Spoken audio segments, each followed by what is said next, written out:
하나님 말씀 창세기 23장 1절에서 20절 말씀입니다. 사라가 127세를 살았으니 이것이 곧 사라가 누린 해수라. 사라가 가나안 땅 헤브론 곧 기럇 아르바에서 죽음에 아브라함이 들어가서 사라를 위하여 슬퍼하며 애통하다가 그 시신 앞에서 일어나 나가서 헷 족속에게 말하여 이르되 나는 당신들 중에 나그네요 거류하는 자이니 당신들 중에서 네게 매장할 소유지를 주어 내가 나의 죽은 자를 내 앞에서 내어다가 장사하게 하시오. 헷 족속이 아브라함에게 대답하여 이르되 내 주여 들으소서. 당신은 우리 가운데 있는 하나님이 세우신 지도자이시니 우리 묘실 중에서 좋은 것을 택하여 당신의 죽은 자를 장사하소서. 우리 중에서 자기 묘실에 당신의 죽은 자 장사함을 금할 자가 없으리이다. 아브라함이 일어나 그 땅 주민 헷 족속을 향하여 몸을 굽히고 그들에게 말하여 이르되 나로 나의 죽은 자를 내 앞에서 내어다가 장사하게 하는 일이 당신들의 뜻일진데 내 말을 듣고 나를 위하여 소할의 아들 에브론에게 구하여 그가 그의 밭머리에 있는 그의 막벨라 굴을 내게 주도록 하되 충분한 대가를 받고 그 굴을 내게 주어 당신들 중에서 매장할 소유지가 되게 하기를 원하노라 하매 에브론이 헷 족속 중에 앉아 있더니 그가 헷 족속 그 성문에 들어온 모든 자가 듣는 데서 아브라함에게 대답하여 이르되 내 주여 그리 마시고 내 말을 들으소서. 내가 그 밭을 당신에게 드리고 그 속의 굴도 내가 당신에게 드리되 내가 내 동족 앞에서 당신에게 드리오니 당신의 죽은 자를 장사하소서. 아브라함이 이에 그 땅의 백성 앞에서 몸을 굽히고 그 땅의 백성이 듣는 데서 에브론에게 말하여 이르되 당신이 합당히 여기면 청하건대 내 말을 들으시오. 내가 그 밭 값을 당신에게 주리니 당신은 내게서 받으시오. 내가 나의 죽은 자를 거기 장사하겠노라. 에브론이 아브라함에게 대답하여 이르되 내 주여 내 말을 들으소서.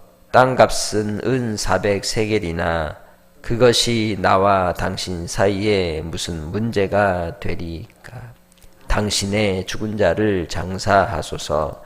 아브라함이 에브론의 말을 따라 에브론이 헷 족속이 듣는 데서 말한 대로 상인이 통용하는 은 400세겔을 달아 에브론에게 주었더니 마므레 앞 막벨라에 있는 에브론의 밭 곧 그 밭과 거기에 속한 굴과 그 밭과 그 주위에 둘린 모든 나무가 성문에 들어온 모든 헷 족속이 보는 데서 아브라함의 소유로 확정된지라.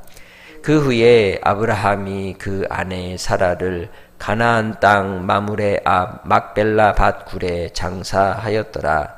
마므레는 곧 헤브론이라. 이와 같이 그 밭과 거기에 속한 굴이 헷 족속으로부터 아브라함이 매장할 소유지로 확정되었더라. 아멘. 언약의 뿌리가 되고 출발이 되었던 아브라함의 아내 사라, 열국의 어미라고 하는 새로운 이름을 하나님께로 받았을지라도 그도 이제 이 세상의 인생을 마감하는 때가 있었던 거죠. 127세라고 하는 그러한 인생을 마쳤을 때에 그 곁에 그가 그리도 사랑하던 아들을 두고 떠나야 했습니다. 이 아브라함은 또한 사라와 9살 차이가 나죠. 그래서 146세의 아내를 위해서 장례를 치르고 있는 겁니다. 본문을 통해서 하나님께서 사라가 죽었다라고 하는 결론을 맺는 게 아니라 사라를 통해서 가나안 땅에 아주 중요한 점 하나를 찍습니다. 그것은 이 아브라함과 그리고 에브론 사이에, 헷 족속 에브론 사이에 계약 관계를 맺고 무엇을 사는 거예요? 땅을 삽니다. 소유지가 생긴다는 거죠. 무엇을 위해서 소유지를 주었느냐? 매장지를 위해서.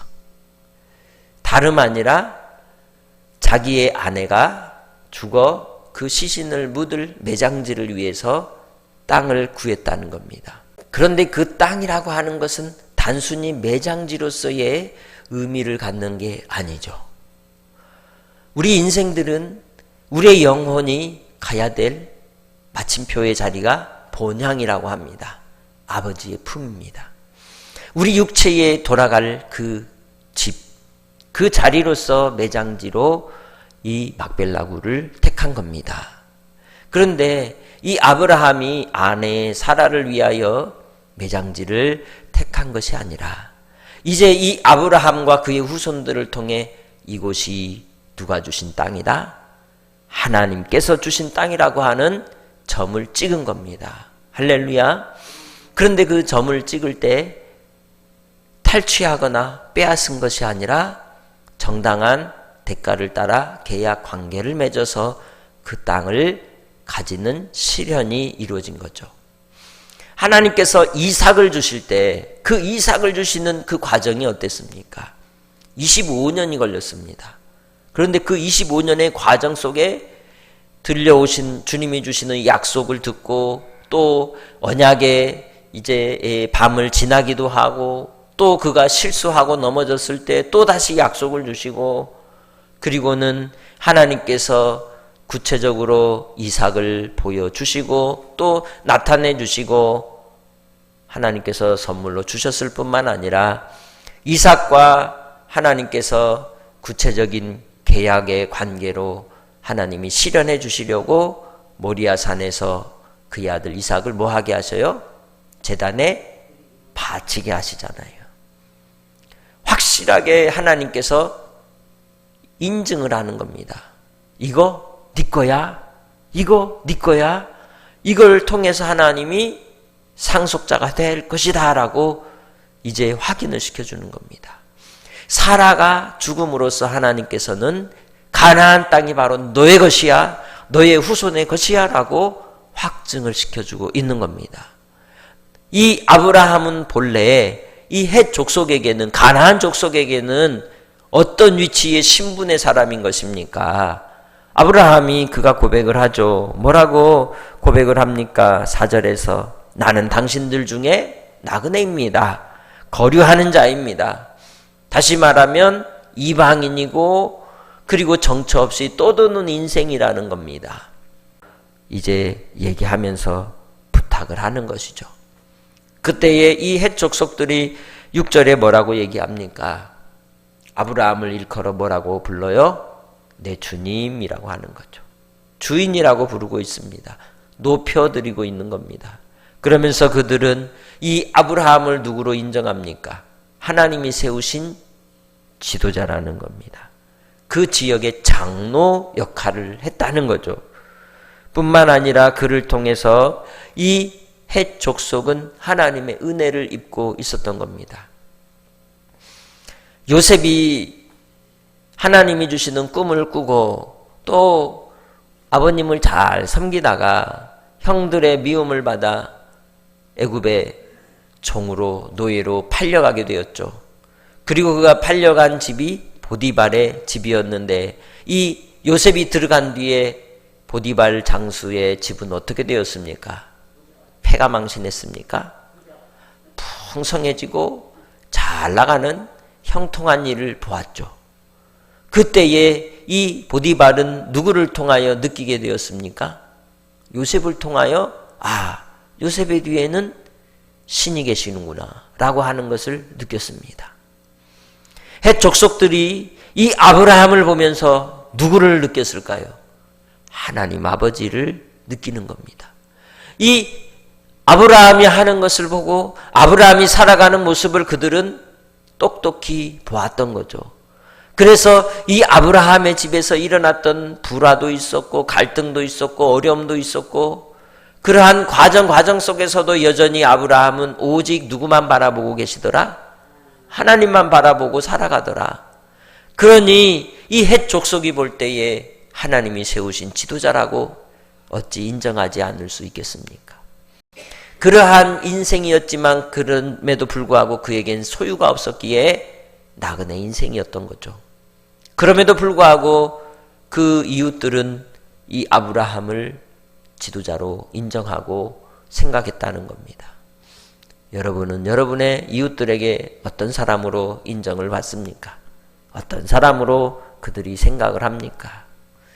주 예수 안에서 믿음으로 사는 자들에겐 박해가 있다고 분명히 말씀하셨으나 그러나 우리의 평화의 때를 살아갈 때 일상의 삶 속에서도 비록 우리가 거룩함을 지키고 순결함 주의 백성으로 구별된 삶을 산다 할지라도 나의 일상의 삶을 통하여 그들에게 비춰지는 모습이 오늘 이 아브라함의 모습 속에 저 사람은 하나님이 세우신 사람이야 라고 인정을 받습니까? 주 예수로 말미암아 여러분 안에 계신 성령께서 여러분을 이끌어 주심으로 그러한 은혜가 흘러나아가기를 주님의 이름으로 축복합니다. 비록 이방 땅에 있었고 가나안 사람들과 함께 거주하는 인생이었지만 그는 그러한 하나님을 알지 못하는 사람들 앞에서도 그들이 하나님이 어떤 분이신지를 경험하고 알게 하는 아름다운 소금의 사명을 감당하며 살았던 것입니다. 그래서 하나님 앞에 그는 이 사라를 위하여 매장지를 준비하고 또 요청할 때에도 무턱대고 하는 것이 아니라 절차를 따라 예의를 지키며 허리를 조아려 구하는 것을 볼 수가 있습니다. 주 예수 안에서 우리가 믿음을 따라 담대함으로 살아가야 하지만 그러나 또한 우리는 믿지 않는 사람들과 또 가정 안에서 우리가 서로를 대할 때에도 교회 안에서도 서로를 대할 때에도 무엇을 잊으면 안 되느냐? 예의를 잊은서는 안 된다는 거죠. 서로가 서로에 대하여 지켜야 될 도리가 있는 겁니다. 그것이 바로 아브라함을 통하여 우리가 얻을 수 있는 교훈인 것이죠. 하나님께서 허락하여 주신 땅이라 할지라도 그러나 인간적으로 해야 될 절차들을 잊지 않고 행하는 모습을 볼 수가 있습니다. 주 예수 안에서 우리가 이 땅에 하나님이 부르신 부름의 삶을 살아갈 때에 나를 통하여 하나님의 뜻이 이루어지는 그날까지 아버지께서 행하실 일들을 바라고 꿈을 꾸고 또 주의 뜻을 받들 때에도 나를 통하여 하나님의 형통하심이 만민이 알게 되고 또 그 하나님의 형통하심을 따라 오늘 내가 살아가는 삶의 터전과 또 삶의 자리에서 빛이 되시기를 바랍니다. 소금이 되시기를 주의 이름으로 축복합니다. 그리하여 이 아브라함이 찍었던 이 사라를 위하여 샀던 이 매장지를 통하여 헤브론은 이스라엘 백성들의 놀라운 구원의 뿌리가 되고 또한 하나님의 역사의 증거가 되는 자리가 되었고 많은 영혼들을 살리는 예수 그리스도로 말미암아 우리에게 생명이 이어져가는 다윗의 가문이 세워지는 자리인 줄 믿습니다. 주 예수 안에서 나를 통하여 오늘 내가 살아가는 오늘 하루의 작은 날개짓이 온 세상에 태풍을 일으키는 것과 같은 나비 효과라고 하는 명칭이 생긴 것처럼 내가 오늘 주 예수 안에서 믿음으로 살아가는 그 발걸음 하나가 주님이 주시는 놀라운 믿음의 꼭지점이 되고 역사가 나타나는 하루가 되는 줄 믿고 한 날도 주 예수 안에서 아브라함과 같이 보이지 아니하신 하나님을 잘 믿고 섬기는 성도들이 되시기를 주님의 이름으로 축복합니다. 하나님 아버지 감사합니다. 우리가 이 땅의 삶을 살 때 땅의 것에 마음이 빼앗겨 사는 인생이 되지 않게 하시고 이 땅에서는 나그네처럼 살게 하시되 영원한 하나님의 나라를 소유하는 상속자로서 주님이 기뻐하시는 뜻을 위하여 형통의 길로 인도하여 주시고 과연 우리는 이 땅의 삶을 통해 믿지 않는 이들에게 어떠한 모습으로 비춰지는지 돌이켜봅니다. 주님의 나라와 영광을 위해 살아갈 때에 믿음의 사람으로 우리의 신앙이 항상 지켜지게 하시고 하나님을 바르게 믿고 섬기며 하나님의 영광을 위해 살았노라고 사람들에게 기억되는 성도들이 되게 하옵소서. 주님과의 기쁨의 교제 속에 우리의 인생의 길을 지날 때에도 우리 가운데 성령 충만케 하시고 은혜 충만케 하시고 믿음으로 충만하여 살아가는 주의 백성들이 되게 해 주시기를 원하옵고, 주님이 부르심의 사명을 잘 감당하도록 역사하여 주옵소서. 감사하옵고 예수님의 이름으로 기도합니다. 아멘.